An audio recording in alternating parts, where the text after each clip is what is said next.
بسم اللہ الرحمن الرحیم۔ فرمایا کہ بحث و مباحثہ سے پرہیز کرے۔ دوسری بات یہ ارشاد فرمائی کہ حق پر ہونے کے باوجود بحث و مباحثہ سے پرہیز کریں۔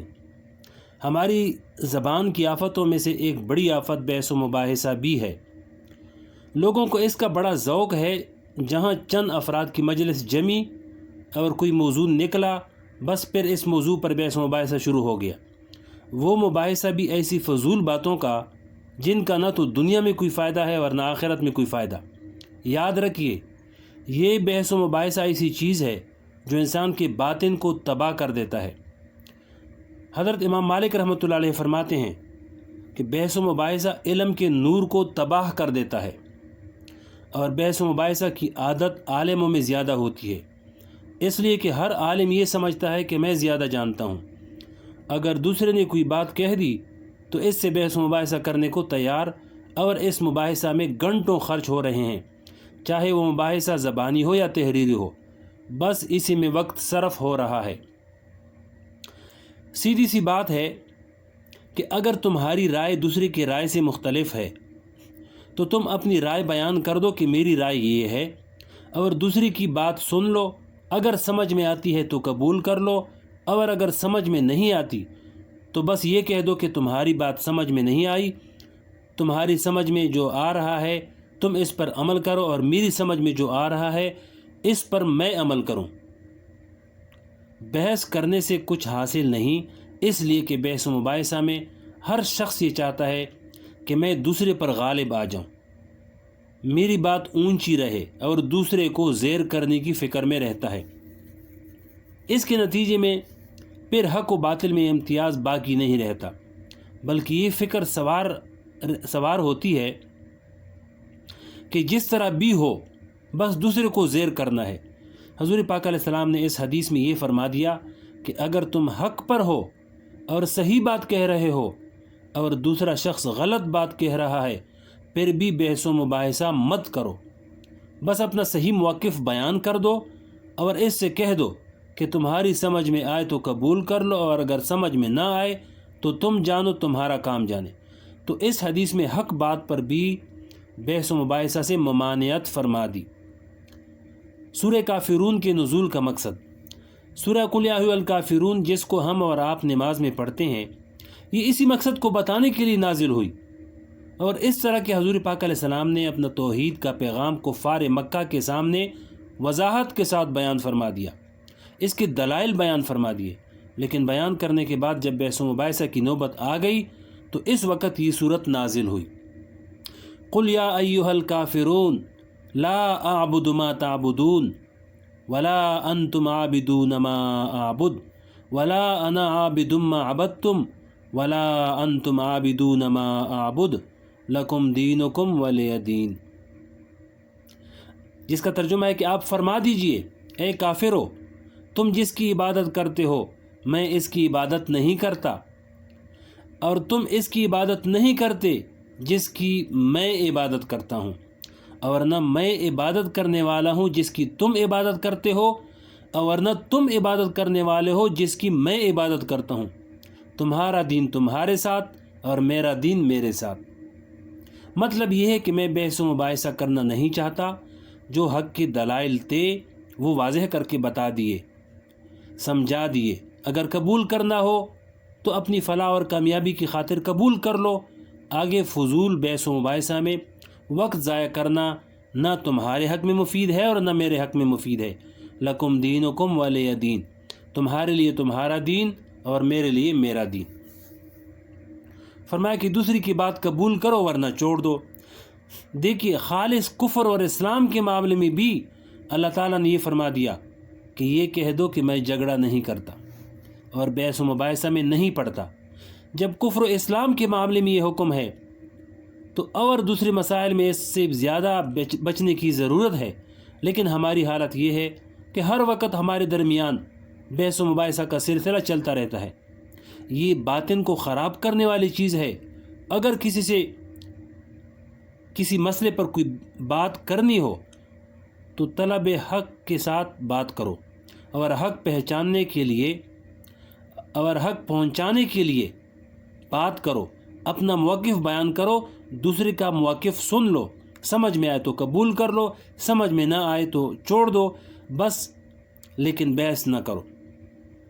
میرے پاس بے شمار لوگ خطوط کے اندر لکھتے رہتے ہیں کہ فلاں صاحب سے اس مسئلے میں بحث ہوئی، وہ یہ دلیل پیش کرتے ہیں، ہم ان کا کیا جواب دیں؟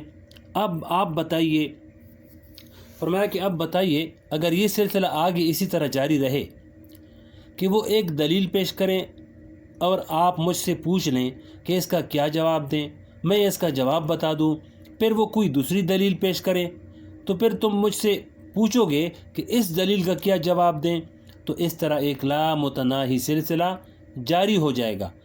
سیدھی سی بات ہے کہ بحث و مباحثہ ہی مت کرو، بلکہ اپنا مسلک بیان کر دو کہ میرے نزدیک یہ حق ہے، میں اس پر کاربند ہوں، سامنے والا قبول کر لے تو ٹھیک ہے، نہیں قبول کرتا تو اس سے یہ کہہ دو کہ تم جانو تمہارا کام جانے، میں جس راستے پر ہوں اسی راستے پر قائم رہوں گا، اس سے زیادہ آگے بڑھنے کی ضرورت نہیں۔ حضور پاک علیہ السلام کی تعلیم تو یہی ہے کہ اگر تم سچے اور حق پر ہو پھر بھی بحث و مباحثہ میں مت پڑو۔ آج کل مناظرہ کرنا اور اس مناظرے میں دوسرے کو شکست دینا ایک ہنر بن گیا ہے۔ حکیم الامت اشرف علی تھانوی رحمۃ اللہ علیہ جب نئے دارالعلوم دیوبند سے فارغ ہوئے تو اس وقت اشرف علی تھانوی رحمۃ اللہ علیہ کو باطل فرقوں سے مناظرہ کرنے کا بہت شوق تھا، چنانچہ فارغ ہونے کے بعد کچھ عرصہ تک مناظروں کا یہ سلسلہ جاری رکھا، اور جب بھی کسی سے مناظرہ کرتے تو دوسرے کو زیر ہی کر دیتے تھے۔ اللہ تعالیٰ نے قوت بیان خوب عطا فرمائی تھی، لیکن حضرت خود فرماتے ہیں کہ کچھ دن کے بعد اس مناظرے کے کام سے ایسا دل ہٹا کہ اب میں کسی طرح بھی کسی سے مناظرہ کرنے کو تیار نہیں۔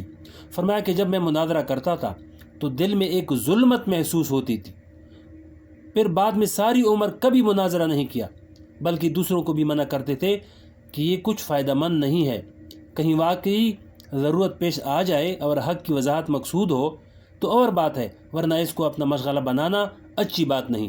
جب علماء کرام کے لیے اچھی بات نہیں تو عام آدمی کے لیے دین کے مسائل پر بحث کرنا فضول بات ہے۔ اکبر الآبادی مرحوم جو اردو کے مشہور شاعر ہیں، انہوں نے اس بحث مباحثہ کے بارے میں بڑا اچھا شعر کہا ہے، وہ یہ ہے، فرمایا کہ مذہبی بحث میں نے کی ہی نہیں، فالتو عقل مجھ میں تھی ہی نہیں۔ یعنی مذہبی بحث وہ کرے جس میں فالتو عقل ہو۔ ہر آدمی کو اس پر عمل کرنا چاہیے، البتہ اگر کوئی مسئلہ معلوم نہیں تو کسی جاننے والے سے پوچھ لو، کوئی بات سمجھ میں نہیں آ رہی ہے تو پوچھ لو، طالب حق بن کر معلوم کر لو، لیکن بحث و مباحثہ میں کچھ نہیں رکھا۔